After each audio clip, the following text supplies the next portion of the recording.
नमस्कार विद्यार्थी मित्रांनो, क्रिएटिव्ह मॅथ्स मराठी या आपल्या लाडक्या YouTube चॅनलमध्ये पुन्हा एकदा तुमच्या सगळ्यांचं सहर्ष स्वागत आहे। आज आपण चर्चा करतोय आता 10वी बोर्ड परीक्षा 2024 च्या अनुषंगाने एक महत्त्वाची व्हिडिओ, जबरदस्त रिव्हिजन मित्रांनो आपली सुरू झालेली आहे आणि त्या रिव्हिजन मधली ही पहिली व्हिडिओ जिच्यामध्ये आपण बोर्ड प्रश्नपत्रिका 2020 मधल्या काही महत्त्वाच्या प्रश्नांवरती चर्चा करणार आहोत। मित्रांनो, बोर्डाच्या मागच्या ज्या काही जुन्या प्रश्नपत्रिका आहेत त्या सोडवणं खूप गरजेचं असतं, तर ही रिव्हिजन खूप महत्त्वाची आहे। या सर्व सिरीज मध्ये आपण मागच्या बोर्डाच्या ज्या काही प्रश्नपत्रिका होत्या त्या आपण तुमच्याकडून सोडवून घेण्याचा प्रयत्न करणार आहोत, त्यामुळे ही व्हिडिओ खूप महत्त्वाची आहे। तर जाऊयात पुढे मित्रांनो। बघा, या ठिकाणी पहिला जो प्रश्न आहे बोर्ड परीक्षा 2020 साली आलेला पहिला जो प्रश्न आहे या ठिकाणी तुम्हाला दिसतोय स्क्रीनवरती की पहिला प्रश्न मित्रांनो लक्षात घ्या। क्वेश्चन नंबर 1 जो आहे तो पहिल्यातला ए हा बहुपर्यायी प्रश्न असतो। लक्षात घ्या, पहिल्यातला ए प्रश्न क्रमांक पहिला जो आहे त्या पहिल्यामधला जो ए आहे तो कुठला असतो आपला नेहमी बहुपर्यायी प्रश्न, ज्याच्यामध्ये एक प्रश्न असतो त्याचे 4 ऑप्शन असतात। आता हे प्रश्न कुठून येतात, या प्रश्नांची जर तुम्हाला तयारी करायची असेल तर काय करायचं माहिती आहे का, तुमचं जे पुस्तक आहे पुस्तकामध्ये जे संकीर्ण प्रश्न संग्रह दिलेले असतात त्या संकीर्ण प्रश्न संग्रह मधले जे काही तुमचे ऑब्जेक्टिव्ह प्रश्न आहेत, जे बहुपर्यायी प्रश्न आहेत ते सगळे बघा, त्याच्यातलेच बहुपर्यायी प्रश्न येतात। आता हा जर प्रश्न बघितला ना तुम्ही वर दिसतोय तो प्रश्न सुद्धा मित्रांनो तुमच्या संकीर्ण प्रश्न संग्रह मधला आलेला आहे। संकीर्ण प्रश्न संग्रह 4 मधला हा प्रश्न आहे। तर प्रश्न आहे जीएसटी मध्ये एकूण किती अंकाक्षरे असतात? तर मित्रांनो जीएसटी मध्ये एकूण 15 अंकाक्षरे असतात। किती असतात? 15 अंकाक्षरे असतात। हे उत्तर बरोबर आहे। जीएसटी आपण भरतो आणि जीएसटी भरताना कुठलंही दुकान असेल एखादं तर त्या दुकानाचा एक जीएसटी नंबर असतो, तो जीएसटी नंबर 15 आकडे असतो। या 15 आकड्यांमध्ये काय असतं, सुरुवातीचा जो आहे ना तो 27 असतो। सुरुवातीचा काय असतो? 27 म्हणजे हा महाराष्ट्राचा स्टेट कोड आहे। सुरुवात जी आहे ती नेहमी स्टेट कोडने होते। आता महाराष्ट्रामधला जर जीएसटी नंबर असेल कुठल्याही एखाद्या व्यक्तीचा, कुठल्याही एखाद्या दुकानाचा, तर तो 27 पासून सुरू होणार आणि त्याच्यानंतर 10 आकडी पॅन कार्ड असतो। Pan card number, pan card उदाहरणार्थ एखादा समजा पॅन कार्ड नंबर असतो BDBPG 692222R, समजा हा एखाद्याचा पॅन कार्ड नंबर आहे। 1 2 3 4 5 6 7 8 9 10 आकडी पॅन कार्ड नंबर असतो। म्हणजे पुढचे जे 10 आकडे आहेत, पहिला जो आकडा आहे पहिले 2 आकडे काय असतात? State code. लक्षात घ्या, जीएसटी नंबर कसा तयार होतो, पहिले जे आहेत ना स्टेट कोड असतो, म्हणजे राज्याचा एक कोड असतो, तो या ठिकाणी पहिला राज्याचा जो कोड आहे लक्षात घ्या स्टेट कोड। मी तुम्हाला डिटेल मध्ये काय सांगतोय, कारण जर तुम्हाला बोर्डाला याच्या व्यतिरिक्त जर प्रश्न आला राज्याचा स्टेट कोड किती आकडे असतो तर 2 आकडे असतो। महाराष्ट्र राज्याचा स्टेट कोड काय आहे तर 27 आहे असं तुम्हाला म्हणता आलं पाहिजे। महाराष्ट्र राज्याचा 27 आहे म्हणजे जीएसटी नंबर बनताना पहिले जे 2 आकडे असतात ते स्टेट कोडचे असतात, त्याच्यानंतरचे पुढचे जे 10 आकडे असतात ते पॅन कार्ड वरचे असतात आणि त्याच्यानंतर ते 3 जे आहे 1Z5 वगैरे किंवा कुठलाही असेल, नंतरचे जे 3 आकडे असतात ते बाय डिफॉल्ट असतात। पण पहिले 2 आकडे स्टेट कोड, नंतर पॅन कार्ड आणि नंतर 3चे जे एक्स्ट्रा इतर बाय डिफॉल्ट असतात। ओके, तर हे आपण समजून घेतलं पाहिजे। तर याच्यानंतर असाही प्रश्न येऊ शकतो की पॅन कार्ड नंबर किती आकडे असतो, हा जर प्रश्न आला तर तुमच्याकडे उत्तर पाहिजे 10 आकडे। ओके, आणि स्टेट कोड किती आकडे असतो तर 2 आकडे, असाही प्रश्न येऊ शकतो। हा पुढचा जर प्रश्न आपण बघितला, इथं काय विचारलंय, खालीलपैकी कोणते वर्ग समीकरण आहे? बघा, पहिली गोष्ट वर्ग समीकरण कशाला म्हणतात? ज्या समीकरणाची कोटी म्हणजे सगळ्यात मोठा घातांक किती असतो? 2 असतो, त्याला आपण वर्ग समीकरण म्हणतो। आता इथं जर बघितलं तुम्ही म्हणाल अरे सर इथं एक मला घातांक व x चा वर्ग दिसतोय, इथं एक x चा वर्ग दिसतोय, या दोघांमधलं कोणतरी असेल का? तर मित्रांनो हे सोडवून बघायचं, नीट चेक करायचं वर्ग समीकरण आहे की नाही।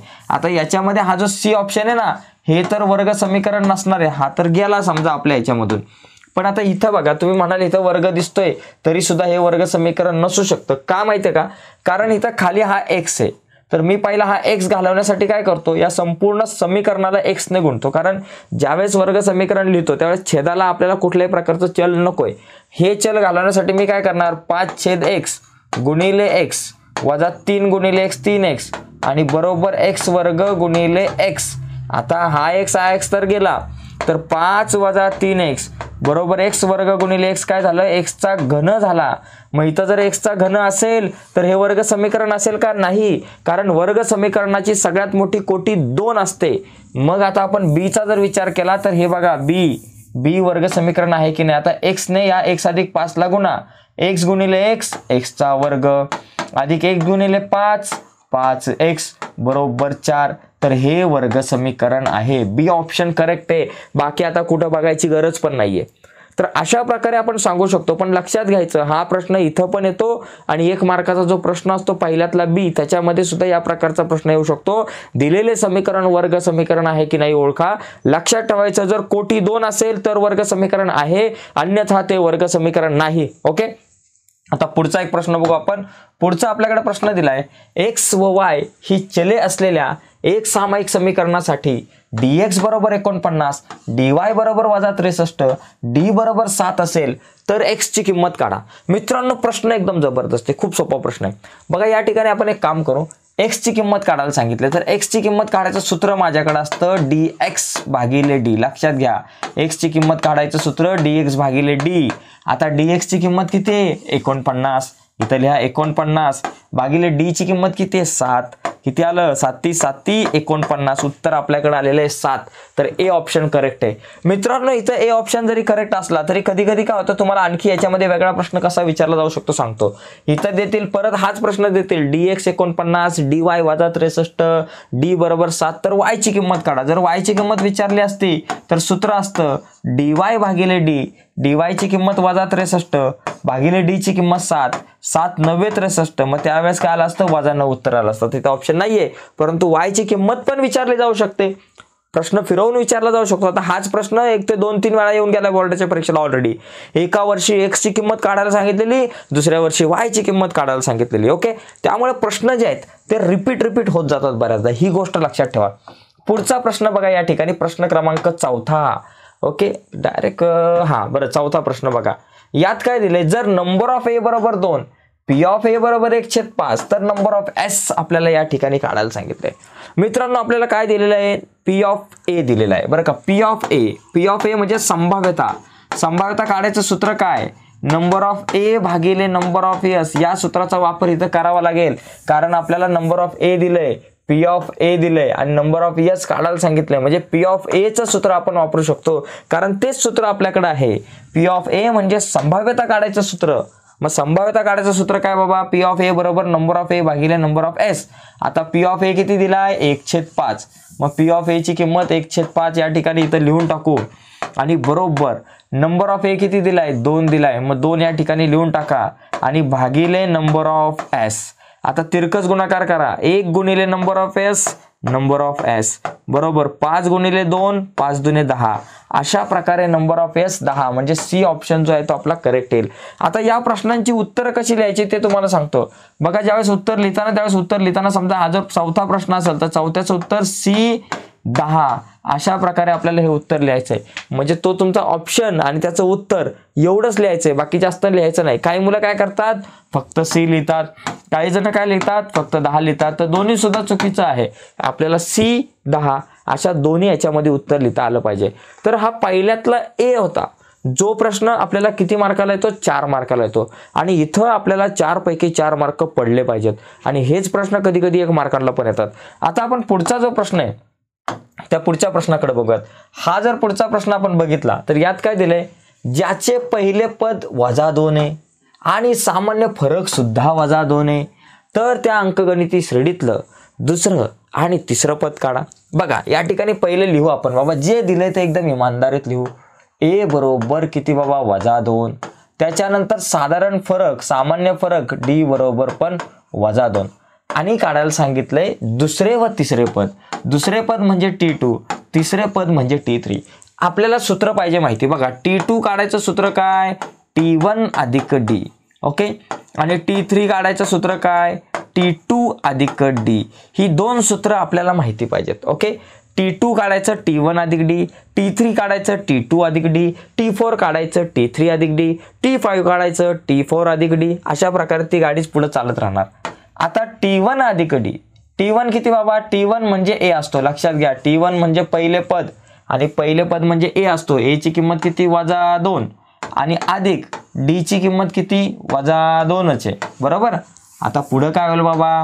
हे -2 आपल्या जाग्यावर आणि अधिक -2. आता लक्षात घ्या, वजा ज्या वेळेस 2 संख्यांना चिन्ह असतात समान त्यांची होते बेरीज. म्हणून 2 आणि 2 4 झाले. मोठ्या संख्येचं चिन्ह वजाचं चिन्ह. ओके. आता परत T3 काढायचंय, T2 तर निघाला बाबा -4 आहे. आता T3 म्हणजे काय, T2 अधिक D. T2 किती आहे बाबा, कुठे गेला, T2 ची किंमत -4 आले, -4 अधिक D ची जी किंमत आहे ती किती आहे, -2 आहे, -2 बरोबर -4 आपल्या जागेवर, अधिक वजा वजा झालं 2 आपल्या जागेवर. आता इथं बघा वजा वजा अधिक, जर दोन संख्यांना चिन्ह असतील समान तर त्यांची होणार बेरीज, म्हणून 4 आणि 2 6, वजा आहे म्हणून -6. तर अशा प्रकारे दुसरे पद आपल्याकडे आलं -4, तिसरे पद आलं -6. तर एकदम सोपा प्रश्न आहे मित्रांनो. इथं याला अर्धा मार्क आणि याला अर्धा मार्क झाले आपले 1 मार्क फायनल. इथं बघा कधी कधी प्रश्न असाही विचारला जाऊ शकतो, तर ती अंकगणिती श्रेणी काढा किंवा या अंकगणिती श्रेणीची पहिली 4 पदे काढा. अशा प्रकारे सुद्धा प्रश्न या ठिकाणी विचारला जाऊ शकतो. आता पुढचा प्रश्न बघू, प्रश्न क्रमांक 3 दुसरा. आता या दुसऱ्या प्रश्नात काय दिलं बाबा, पावन मेडिकल्स औषधांचा पुरवठा करतात, त्यांच्या दुकानातील औषधांवरती GSTचा दर 12% आहे. बघा GSTचा दर बरोबर किती, 12%. GST म्हणजे काय, goods and service tax. Goods and service tax म्हणजे काय, वस्तू व सेवा कर. ओके. आता ही प्रणाली वस्तू व सेवा कर ही प्रणाली कधीपासून सुरू झाली असा सुद्धा प्रश्न येऊ शकतो. तर ही जी प्रणाली आहे 1 जुलै 2017 पासून सुरू झाली, हे सुद्धा उत्तर सांगता आलं पाहिजे. आता GSTचा दर 12%, तर CGST व SGSTचा दर काढा. मग CGSTचा दर काढायचा आपल्याला, आपल्याला काढायचा आहे आणि S चा दर, ओके, आणि SGST चा दर आपल्याला काढायचा आहे. आपल्याला माहिती आहे जर का GSTचा दर 12% असेल तर CGST आणि SGST हे दोघे सुद्धा GSTच्या निम्मे असतात, म्हणून 12च्या निम्मे 6%, 12च्या निम्मे 6%, म्हणून GST जर का 12% असेल तर CGST आणि SGSTचा दर या 12%च्या अर्धा झाला, हाफ झाला, निम्मा झाला, हे समजून घ्या. ओके. आता पुढे जाऊयात मित्रांनो. पुढचा जो प्रश्न आहे तो आपल्याकडे आहे बघा, या वर्ग समीकरणासाठी काय बाबा, वर्ग समीकरण आहे 2x वर्ग वजा 5x अधिक 7 बरोबर 0. या वर्ग समीकरणासाठी A, B आणि C च्या किमती काढा. जगातला सगळ्यात सोपा प्रश्न. बघा मित्रांनो, इथं किमती काढत असताना सुद्धा डायरेक्ट नाही लिहायचा, थोडंसं डिटेल्समध्ये लिहायचं. कसं लिहायचं बघा, पहिला आधी हे लिहायचं, वरील समीकरणाची तुलना, वरील समीकरणाची, कोणाची, समीकरणाची तुलना ax वर्ग अधिक bx अधिक c बरोबर 0 करून, ओके, शी करून याच्यासोबत आपल्याला करायचे तुलना. आणि ही तुलना केल्यावरती x बघा ABCच्या किमती काढायच्यात. पहिला आला आपल्याकडे a म्हणजे काय, x वर्गाच्या शेजारी कोण आहे, इथं x वर्गाच्या शेजारी कोण आहे, 2 आहे, म्हणून या ठिकाणी a बरोबर 2. b बरोबर x च्या शेजारी कोण आहे, x च्या शेजारी -5 आहे, मग इथे लिहा -5. आणि c बरोबर किती, एकटा कोण आहे, 7 आहे, मग इथं लिहिलं 7. अशा प्रकारे a बरोबर 2, b बरोबर -5 आणि c बरोबर 7. विषय संपला. हातातले 1 मार्क आहे, अजिबात सोडायचं नाही. पण लक्षात घ्या, कधी कधी समीकरण जर का सामान्य रूपात नसेल, म्हणजे असं असेल 2x वजा 5x बरोबर -7 असं असेल, तर काही मुलं काय करतात, a बरोबर 2, b बरोबर -5 आणि c बरोबर -7 लिहितात. तर उत्तर चुकणार. c बरोबर -7 लिहायचं नाही, पहिले त्याला अलीकडे आणायचं, वर्ग समीकरण सामान्य रूपात लिहायचं, मग सामान्य रूपाशी तुलना करायची आणि मग ABCच्या किमती काढायच्या. असं आपल्याला स्टेप बाय स्टेप जाणं गरजेचं आहे. आता पुढचा प्रश्न बघा, चौथा जो प्रश्न आहे, हा प्रश्न आणि या प्रकारचा प्रश्न आतापर्यंत बोर्डाच्या परीक्षेला खूप वेळा येऊन गेलाय. प्रश्न काय आहे, 15x अधिक 17y बरोबर 21 हे समीकरण नंबर 1 आहे. आणि दुसरं 17x अधिक 15y बरोबर 11 समीकरण नंबर 2 आहे. तर x अधिक y ची किंमत काढा. मित्रांनो, हे जे गणित आहे ना, गणित या प्रकारचं खूप वेळा आलंय बोर्डाच्या परीक्षेला आणि या वर्षी सुद्धा येऊ शकतं. आकडे बदलतील पण गणित तेच राहणार. विषय काय बघा, या ठिकाणी बघा, x चा सहगुणक जो 15 आहे तो y ला आलाय आणि y चा सहगुणक 17 x ला आलाय. आणि अशा वेळी जर मला x अधिक y ची किंमत काढायला सांगितली ना, तर मी सरळ या दोन समीकरणांची बेरीज करणार. सरळ बेरीज करायची, डोळे झाकून बेरीज करायची. इथं लिहायचं समीकरण 1 अधिक समीकरण 2 करू. ओके, 2 करू. समीकरण 1 आणि 2 ची जर बेरीज केली तर आपल्याला काय मिळेल बघा. पहिलं 15x अधिक 17y बरोबर 21 आणि अधिक समीकरण नंबर 2 काय 17x अधिक 15y बरोबर 11. दोघांची करा बेरीज. 15 आणि 17 32x अधिक 17 आणि 15 32y आणि 11 आणि 21 32. अशा प्रकारे 32 32 32. आता सगळीकडे 32 32 32 आहे. म्हणजे ह्या 32 एके 32 32 एके 32 आणि 32 एके 32 सगळ्यांना 32 ने भाग लावला. x अधिक y बरोबर 32 एके 32. x अधिक y बरोबर 1 आलं. तर अशा प्रकारे x अधिक y बरोबर 1 येईल. अशा प्रकारे हा प्रश्न आपण सोडू शकतो. समजा दुसरा एखादा प्रश्न आला 2x अधिक 3y बरोबर 5 आणि 3x अधिक 2y बरोबर 15.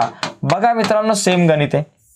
या दोन्ही गणितात काय फरक नाही, सेम आहे. इथं x चा सहगुणक 2y ला गेलाय, y चा सहगुणक 3x ला आलाय. असे आकडे बदलतील. काय करायचं, सरळ दोघांची बेरीज करायची. 2 आणि 3 5x, परत 2 आणि 3 5y आणि 15 आणि 5 झाले 20. 5 5 20. सगळेजण 5च्या पाड्यात येतात. मग 5 एके 5 अधिक 5 एके 5 बरोबर 5 चोक 20. विषय संपला. अशा प्रकारे हा जो प्रश्न आहे मित्रांनो सोडवू शकता तुम्ही. आणि या प्रकारचा कुठलाही प्रश्न आला बोर्डाच्या परीक्षेला तर तुम्हाला सोडवता आला पाहिजे. आता हा जो प्रश्न आहे बघा, हा प्रश्न सुद्धा खूप महत्त्वाचा आहे. हा तक्ता पूर्ण करा, ही सारणी पूर्ण करा. जर मला आलेख काढायचा असेल कोणाचा 2x अधिक 2x वजा 6y बरोबर 3 या समीकरणाचा आलेख काढण्यासाठी खालील सारणी पूर्ण करा. आता इथं काय दिलं बाबा, मला x चा जर विचार केला, माझ्याकडे समीकरण आहे 2x वजा 6y बरोबर 3 बरोबर. पहिला मुद्दा बघा, या ठिकाणी x बरोबर वजा 5 आहे, तर y बरोबर किती येईल ते आपण अगोदर काढू. x बरोबर किती वजा 5. हा, मग y ची किंमत काढण्यासाठी हे जे समीकरण आहे ना यालाच इथं लिहायचं. 2 गुणिले x च्या जागेवरती लिहायचं वजा 5. ओके, वजा 6y आपल्या जागेवर बरोबर 3 आपल्या जागेवर. बे पंचे 10 वजा आहे म्हणून वजा 10. 6 एके 6 6y आपल्या जागेवर 3 आपल्या जागेवर. वजा 6y आपल्या जागेवर 3 आपल्या जागेवर. वजा 10 वजा आहे बरोबर चिन्हाच्या पलीकडे गेले अधिक 10. आता इथं लिहायचं वजा 6y बरोबर 10 अधिक 3 झाले 13. 13 क्या हाल होगा.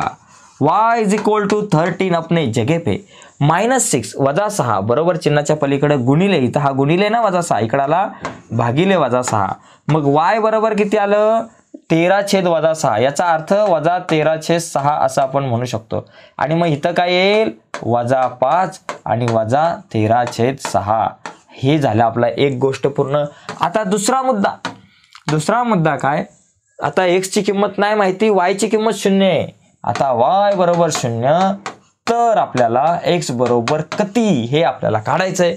ओके, आता याच्यात बघा y बरोबर 0 आहे. आपलं समीकरण काय 2x वजा 6y बरोबर 3. ओके, आता 2 गुणिले x आपल्या जागेवर वजा 6 गुणिले y ची किंमत आता 0 घ्यायची बरं का, आणि बरोबर 3 आपल्या जागेवर. 2x आपल्या जागेवर 6 गुणिले 0 वजा 0 बरोबर 3 आपल्या जागेवर. 2x मधून 0 गेले उत्तर आलं 2x बरोबर 3 आपल्या जागेवर.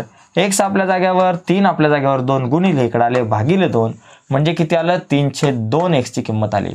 y बरोबर 0 असेल तर x बरोबर 3/2. मग इथं येईल 3/2, 0. एक लक्षात घ्या मित्रांनो, हा प्रश्न खूप सोपा आहे. या प्रकारचा प्रश्न सारणी बदलून येईल. बघा सराव संच 1.2 मध्ये ज्या पहिल्या 2 सारण्या दिल्यात त्या बघून जा. त्यापैकी एखादा प्रश्न बोर्डाच्या परीक्षेला येऊ शकतो. आणि हा प्रश्न का सोपा आहे माहिती का, याच्यामध्ये तुम्हाला 2 कृती पूर्ण करायच्यात. प्रश्न क्रमांक दुसऱ्यातल्या ए मध्ये आपण जर बघितलं, आता मी हे रफ करतो थोडंसं बघा, लक्षात घ्या तुम्ही. प्रश्न क्रमांक जो दुसऱ्यातला ए आहे ना, प्रश्न दुसरा आणि त्याच्यातला ए, याच्यामध्ये 1 2 3 कृती दिल्या जातात अशा प्रकारे. आता ही एक कृती झाली आपली. 3 कृती दिल्या जातात, 3 पैकी कुठल्याही 2 सोडवायचे असतात. प्रश्न खूप सोपा असतो. या प्रश्नात आपल्याला आउट ऑफ मार्क मिळू शकतात 4 पैकी 4, म्हणून याच्याकडे नीट बघायचं. आता हा प्रश्न बघा, इथं काय दिले बाबा, इथं आपल्याला दिलंय एका अंकगणिती श्रेणीचे पहिले पद 6. पहिले पद म्हणजे किती, a बरोबर 6 व सामान्य फरक म्हणजे डी बरोबर 3 आहे, तर यस 27 काढा म्हणजे पहिल्या 27 पदांची बेरीज. मग त्यासाठी आपण कुठलं सूत्र वापरलं पाहिजे? SN SN बरोबर n/2 कंसात 2a अधिक n वजा 1 गुणिले d. यस 27 काढायचे म्हणून हे सूत्र आहे. जस्ट मी लिहिलं, हे काय असं लिहायचं नाही. आता उत्तर काय लिहिणार मी? पहिले पद बरोबर 6 दिलंय, डी बरोबर 3 दिलंय, यस 27 काढायचे. इथं फक्त बॉक्स भरायचे. आता SN बरोबर n/2 हे सूत्र दिलंय, अर्धवट दिलंय. n/2 नंतर काय पाहिजे? 2a पाहिजे आणि मग अधिक n वजा 1 म्हणजे इथं काय पाहिजे? 2a पाहिजे.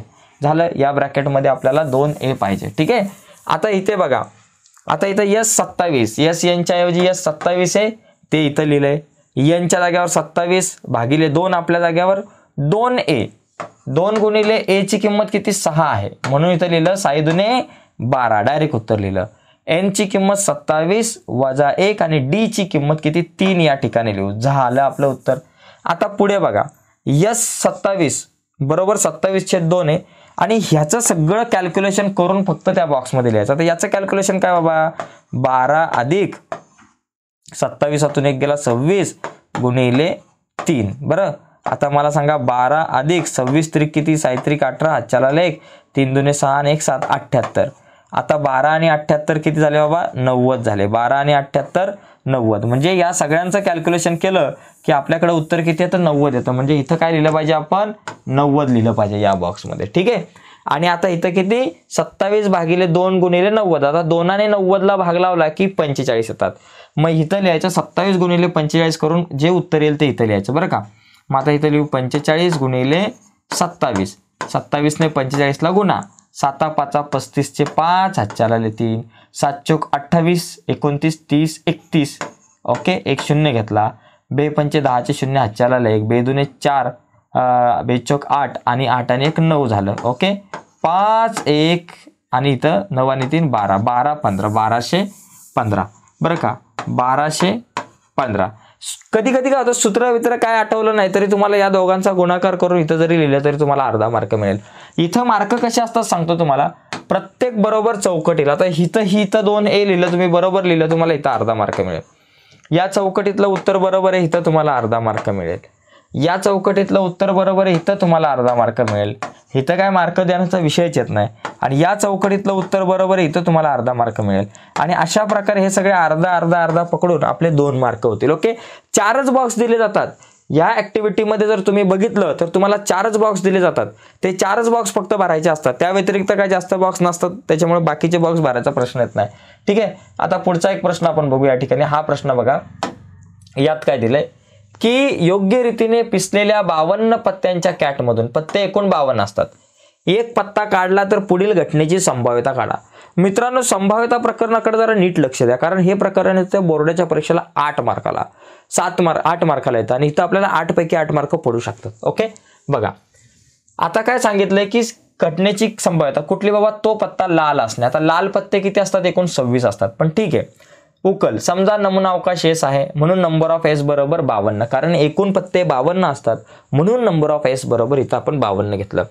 आता घटना A, काढलेला पत्ता लाल असणे. आता लाल पत्ते बघा, लाल पत्ते काय बाबा? चौकटचे किती पत्ते असतात? 13 पत्ते असतात लाल. 13 चौकट पत्ते, 13 बदाम पत्ते. बदाम आणि चौकटचेच पत्ते लाल असतात. ओके, हे लिहिलं. आता 13 आणि 13 किती झाले बाबा? 26. 13 आणि 13 26. नंबर ऑफ A बरोबर 26. संपला विषय, जास्त टेन्शन नाही. आता संभाव्यता काढायचं सूत्र आहे P ऑफ A बरोबर, सूत्र काय आहे संभाव्यता काढायचं? नंबर ऑफ A भागिले नंबर ऑफ S, हे संभाव्यता काढायचं सूत्र आहे. ओके, आता किमती टाकू. नंबर ऑफ A किती आहे बाबा? 26 आहे. मग इथं नंबर ऑफ A लिहितो 26, लिहिलंय ऑलरेडी त्यांनी. आणि नंबर ऑफ S किती असतंय? 52 आहे, 52 लिहिलं. आता 26 आणि 52 ला कितीने भाग जातो? 26 ने. 26 एके 26, 26 दुने 52 झालं. P ऑफ A बरोबर 1/2. 1 2 3 4. एकदम सोपा प्रश्न आहे. याच्यात सांगतो मित्रांनो, फक्त बॉक्स भरायचंय, बाकी काय कॅल्क्युलेशन वगैरे करायचं नाही. ही गोष्ट लक्षात घ्या. फक्त बॉक्स मधल्या किमती व्यवस्थित भरायच्यात, बाकी काय मोठा एव्हरेस्ट जाऊन झेंडा नाही लावायचा. तर अशा प्रकारे प्रश्न क्रमांक दुसरा जो आहे त्याच्यातला तिसरा बघितला. प्रश्न क्रमांक दुसऱ्यामध्ये एकूण 3च प्रश्न असतात आणि हे 3 प्रश्न जे आहेत त्याच्यापैकी आपल्याला कुठलेही 2 प्रश्न सोडवायचे असतात. यानंतर प्रश्न क्रमांक जो 5वा दुसऱ्यातला B जो आहे बघा, प्रश्न क्रमांक दुसरा आणि त्याच्यातला जो B आहे त्याच्यामध्ये एकूण 5 प्रश्न असतात. 1 2 3 4 आणि 5 या 5 पैकी आपल्याला कुठलेही 4 प्रश्न सोडवायचे असतात. ओके, कुठलेही 4 सोडवायचे असतात. तर माझं सजेशन असं आहे की काही मुलं काय करतात, एखाद्याला 5 प्रश्न येतात तर तो 5वा पण सोडवतो. तर माझं सजेशन असं आहे की पहिले 4च प्रश्न सोडवा, 5वा यायचा असेल तर त्याला जागा सोडा आणि तो नंतर लिहा सगळा पेपर कव्हर झाल्यावर. काय होतं की आपण 5 प्रश्न लिहितो आणि नंतर आपल्याला वेळ नाही पुरत शेवटी. ठीक आहे, तर आता आपण हे मुद्दे जे आहेत सोडवायला घेऊ. बघा हा प्रश्न, इथं निश्चयकाची किंमत काढायची. निश्चयकाची किंमत म्हणजे तिरकस गुणाकार. पहिला हा 7/3 आणि 1/2 या दोघांचा पहिला गुणाकार करायचा. लक्षात घ्या, पहिला गुणाकार ह्या दोघांचा 7/3 गुणिले 1/2. बघा कधी कधी काय होतं माहिती आहे का, काही मुलांना टेन्शन येतं आणि टेन्शन यायलाच पाहिजे. हे असं काही 1/2 एक तर क्रेमर्स रूल सोपा असतो आणि त्याच्यात हे असं छेदाछेदीचं काम दिलंय म्हणजे डोक्याची छेदाछेद होऊन जाते ना, पण टेन्शन घ्यायचं नाही. इथं काय बाबा, आपल्याकडे सरळ या दोघांचा गुणाकार करायचा. केला त्याच्यानंतर काय करायचं बाबा, बघ सरळ गुणाकार करायचा 7/3 गुणिले 1/2 मध्ये वजाचं चिन्ह द्यायचं. आता उरले कोण, त्यांचा गुणाकार. हा 5/3 लिहा आणि इथं गुणिले लिहा आणि काय बाबा 3/2 आहे, मग इथं गुणिले करून 3/2 लिहून टाका. विषय संपला बाबा, आपला विषय झाला. आता पुढे बघा 7 × 7 आणि 3 2 6 वजा 5 3 15 भागिले 3 2 6 झालं. आता 6 6 छेद समान आहे, त्याला एकदाच लिहा. ओके, आणि 7 + 6 लिहा, 7 + 15 लिहा. 7तून 15 जात नाही, 15तून 7 गेले 8, मोठ्या संख्येचं चिन्ह वजा 8/6. आता 8 आणि 6 कितीच्या पाड्यात येतात बाबा, 2च्या. इथं वजाचं चिन्ह म्हणून वजा, 2 चोक 8, 2 त्रिक 6, 4/3 उत्तर आलं. विषय संपला. एकदम सोपा विषय, दिसायला थोडासा अवघड आहे पण तसा सोपा आहे. क्रेमरच्या रूलच्या माध्यमातून जर आपण बघितलं तर हे जे निश्चयकाची किंमत काढायला आपल्याला कधी कधी छोटे पण प्रश्न येतात, कधी कधी असाही प्रश्न येतात 5 2 3 आणि 4 अशा प्रकारचा सुद्धा साधा येऊ शकतो. मग त्यावेळेस आपण काय करणार, 5 गुणिले 4 करणार, हा गुणाकार करणार, 5 गुणिले 4 मध्ये वजाचं चिन्ह देणार आणि 3 गुणिले 2 करणार, 3 गुणिले 2 करणार. मग अशा वेळेस काय होतं, 5 चोक 20 वजा 3 2 6, 20तून 6 गेले 14. तर अशा प्रकारचा साधा पण प्रश्न 2 मार्काला विचारला जातो किंवा कधी कधी हा थोडासा टफ लेवलला विचारला गेलाय, पण आपल्याला यांची उत्तरं काढता येऊ शकतात. नीट कॉन्फिडन्सली आपण गेलो पुढे. तर पुढचा मुद्दा बघा, खालील वर्ग समीकरण अवयव पद्धतीने सोडवा. इथं तर लय झंझट असते. समीकरण काय बाबा, x² वजा 15x अधिक 54 बरोबर 0. अवयव पद्धतीने वर्ग समीकरण सोडवण्यासाठी सगळ्यात पहिली गोष्ट, जो शेवटी 54 आहे त्याला पहिला उचलायचा, किडनॅप करायचा. त्याला म्हणायचं ये बाबा तू जरा बाजूला. 54ला बाजूला घेतल्यावर 54चे अवयव पाडायचे. 54 एके 54 बरं का, 54 एके 54, 18 त्रिक 54, अजून 27 दुने 54, त्याच्यानंतर बाबा 9 सक 54, नाही सॉरी 9 5 9 सक 54, 9 सक 54. तर असे बरेचसे 54चे अवयव पडतील.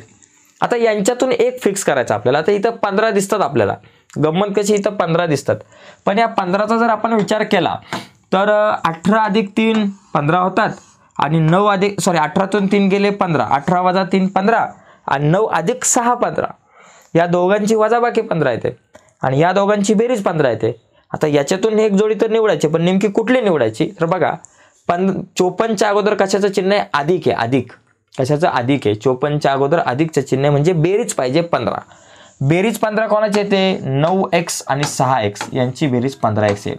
ओके, आता जर इथं वजाचं चिन्ह असतं तर वजाबाकी 15 कोणाची असते, 18 आणि 3, 18तून 3 गेल्यावर 15. इथल्या चिन्हावर डिपेंड करतं की कुठली जोडी नाही घ्यायची. इथं अधिक आहे म्हणून 9 आणि 6 घेतलं, कारण दोघांची बेरीज 15 येते. इथं वजाचं चिन्ह असतं तर मग 18 आणि 3 घेतलं असतं, कारण त्यांची वजाबाकी 15 येते. झालं, 2 संख्या निवडल्या. आता यांची काय होणार आहे बाबा, वजाबाकी होणार. काय होणार आहे, यांची बेरीज होणार. या 2 संख्यांची काय होणार आहे बाबा, बेरीज. मग बेरीज होते, मग याला चिन्ह कुठली द्यायची. बघा ज्यावेळेस 2 संख्यांची बेरीज होते तेव्हा त्यांना कशी चिन्ह असतात, समान. एक तर 2 संख्यांना अधिक अधिक चिन्ह असेल तर त्यांची बेरीज होणार, किंवा त्या 2 संख्यांना वजा वजा चिन्ह असेल तर त्यांची बेरीज होणार. ओके, मग दोघांना आपण काय करू, अधिक अधिक द्यायचं का वजा वजा, हा मोठा मुद्दा आहे. तर बघा या ठिकाणी दोघांना अधिक अधिक द्यायचं का वजा वजा, आता हे आपण या ठिकाणी डिसाईड करू. तर 15च्या अगोदर वजा चिन्ह आहे म्हणून दोघांना वजा वजा द्यायचं. काय करायचं, 15च्या अगोदर जे चिन्ह असतं ते दोघांना द्यायचं. वजा आहे म्हणून दोघांना सुद्धा वजा वजा. जर अधिकचं असतं 15च्या आधी तर मी दोघांना अधिक अधिक चिन्ह दिलं असतं. आता इथं वजा आहे म्हणून वजा वजा देऊ. मग x² वजा 9x, 15x ऐवजी लिहायचं वजा 9x वजा 6x अधिक 54 बरोबर 0. हा एक या दोघांमधून कॉमन काढू. दोघांमधून x कॉमन काढला, कंसात राहिला एक्स वर्ग वजा 9x मधला x बाहेर आला 9 बरं का. दोघांमधून x कॉमन काढला मग इथं x वर्गातला x राहिला वजा 9x मधला x बाहेर आला फक्त 9 राहिला. 6 आणि 54 या दोघांमधून काय कॉमन दिसत नाही. तसं बघायला गेलं तर इथं x कॉमन आहे पण इथं काय दिसत नाही. मग दिसत नसेल तर लक्षात घ्या 6 आणि 54 कितीच्या पाड्यात येतं ते बघा. 6 1 6 96 54. 6 आणि 54 दोघे सुद्धा 6च्या पाड्यात येतात म्हणून इथं वजा 6 कॉमन काढला. कंसामध्ये 6x मधला 6 बाहेर आला फक्त x राहिला. अधिकचं झालं वजा कारण कंसाच्या बाहेर वजाचं चिन्ह आहे आणि 96 54 म्हणून 9 बरोबर 0. x वजा 9 2 वेळा आहे म्हणून त्या x वजा 9 ला एकदाच लिहा आणि दुसऱ्या कंसात x वजा 6 ला लिहा. x वजा 6 बरोबर 0. मग आता x वजा 9 बरोबर 0 किंवा x वजा 6 बरोबर 0. आता x बरोबर वजा 9 बरोबर चिन्हाच्या पलीकडे गेले अधिक 9 वजा 6 बरोबर चिन्हाच्या पलीकडे गेले अधिक 6. अशा प्रकारे आपल्याला वर्ग समीकरण सोडवता येऊ शकतं अवयव पद्धतीने. तसं बघायला गेलं तर वर्ग समीकरण सोडवण्याच्या 3 पद्धती आहेत. सूत्र पद्धत, अवयव पद्धत, पूर्ण वर्ग पद्धत. तिन्ही पद्धतीपैकी कुठल्या तरी एका पद्धतीने आपल्याला सोडवायला बोर्डाच्या परीक्षेला हमखास प्रश्न विचारला जातो. पुढे बघा पुढचा मुद्दा, पुढील अंकगणिती श्रेणी आहे काय ते ठरवा. असेल तर त्या अंकगणिती श्रेणीचे 20वे पद काढा. तर ही अंकगणिती श्रेणी आहे का बाबा? अंकगणिती श्रेणी कशाला म्हणतात? ज्यावेळेस 2 क्रमगत पदांमधला फरक म्हणजे वजाबाकी सारखी पाहिजे समान असेल तर ती अंकगणिती श्रेणी आहे अन्यथा नाही. आता इथे बघा पहिलं पद काय बाबा? हा T1 हा T2 हा T3 हा T4 हा बाबा आपल्याकडे काय बाबा T5 आहे. हा आपल्याकडे T6 आहे. हा आपल्याकडे T7 आहे. तर अशा प्रकारे ही सगळी पद आहेत. पहिलं दुसरं तिसरं चौथं पाचवं सहावं 7 पद आहे. मग आता ही अंकगणिती श्रेणी आहे का नाही चेक करण्यासाठी पहिलं काय करणार बाबा? D बरोबर काय करायचं? T2 वजा T1 या दोघांमधलं अंतर. त्याच्यानंतर D बरोबर T3 वजा T2 या दोघांमधलं अंतर. त्याच्यानंतर T4 वजा T3 या दोघांमधलं अंतर. D बरोबर T4 वजा T3 या दोघांमधलं अंतर किती आहे बाबा ते चेक करायचं. त्याच्यानंतर D बरोबर T5 वजा T4 यांच्यातलंही अंतर चेक करावं लागेल. आणि त्याच्यानंतर D बरोबर T6 वजा T5 यांच्यातलंही अंतर काढावं लागेल. आणि D बरोबर T7 वजा T6 यांच्यातलंही अंतर काढावं लागेल. प्रत्येक क्रमगत पदांमधलं अंतर आपल्याला कंपल्सरी काढावं लागेल. ते जर सारखं असेल तर ही अंकगणिती श्रेणी असणार आहे. आणि मग आपण 20वं पद काढू. बघा या ठिकाणी पहिला काय बाबा? D बरोबर T2 वजा T1. T2 किती? वजा 5 वजा T1 किती? वजा 12. ओके. आता या ठिकाणी काय आहे? वजा 5. आता अधिक वजा वजा वजा अधिक 12 बरोबर. लक्षात घ्या वजा 5 आपल्या जागेवर हे वजा आहे म्हणून वजा वजा अधिक 12. आता वजा अधिक दोन संख्यांना चिन्ह भिन्न आहे. हा वजा आणि हा अधिक संख्यांना चिन्ह जर का भिन्न असेल तर त्यांची वजाबाकी होते. 12तून 5 गेले 7 आले. ओके हे झाले 7. आता T3 वजा T2. T3 किती? 2 वजा T2 किती? वजा 5. 2 वजा वजा 5. आता 2 वजा वजा अधिक 5. 2 अधिक 5 किती? 7 झालं. इथं पण 7 आलं. आता T4 वजा T3. T4 किती? 9 वजा T3 किती? 2. 9तून 2 गेले 7 आले.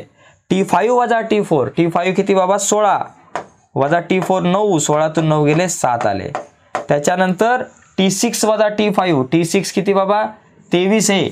इथं लिहा 23 वजा 16 बरोबर आलं 7. ओके.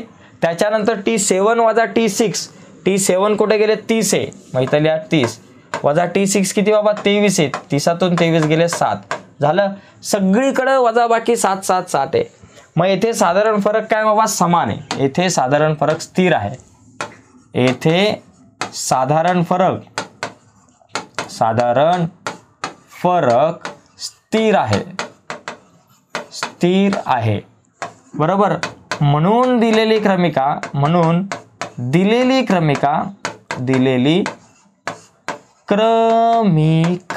अंकगणिती श्रेणी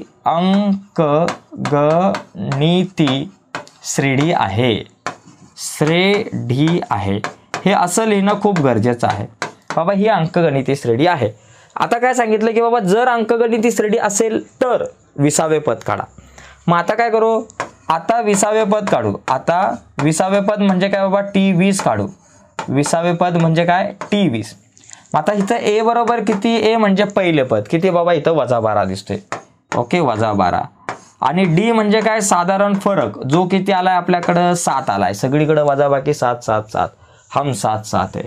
आता इथं काय करा बाबा, या ठिकाणी इथं एक काम करा, TNचं सूत्र लिहा, ए अधिक n वजा 1 गुणिले डी. हे झालं, आपण TNचं सूत्र लिहिलं. आता T20 काढायचं मला, म्हणून TNच्या जागेवर T20 लिहितो. ए ची किंमत किती, -12 आहे, ती लिहायची -12 अधिक n वजा 1, n किती 20 आहे, 20 वजा 1 गुणिले डी किती आहे, 7 आहे, डी ची किंमत 7 आहे, किमती टाकल्या. आता कॅल्क्युलेशन करा, -12 आपल्या जागेवर अधिक 20तून 1 गेला, 19 गुणिले 7 -12 अधिक 19 7 किती बाबा, 9 7 63चे 3 हातचार आले 6, 7 1 7, 7 आणि 6 झाले 13, 133. आता 19 7 133. आता इथं वजा अधिक वजा बाकी, 133 मधून 12 गेले, 3तून 2 गेला 1, 3तून 1 गेले 2 आणि 1 किती आला बाबा, 121. तर अशा प्रकारे हा प्रश्न आपण सोडू शकतो. 2 मार्कांना आलाय प्रश्न मित्रांनो. बघा याच्यामध्ये 2 गोष्टी, कधी कधी काय होतं की कधी कधी एवढाच प्रश्न विचारला जाऊ शकतो, दिलेली क्रमिका अंकगणिती सरळी आहे की नाही, आणि कधी कधी हा नुसता एकटा एवढाच प्रश्न विचारला जाऊ शकतो, 20वे पद काढा, 22वे पद काढा. ओके, तर अशा प्रकारे हा जो प्रश्न आहे दुसऱ्यातला बी जो आहे त्यामधला हा तिसरा प्रश्न.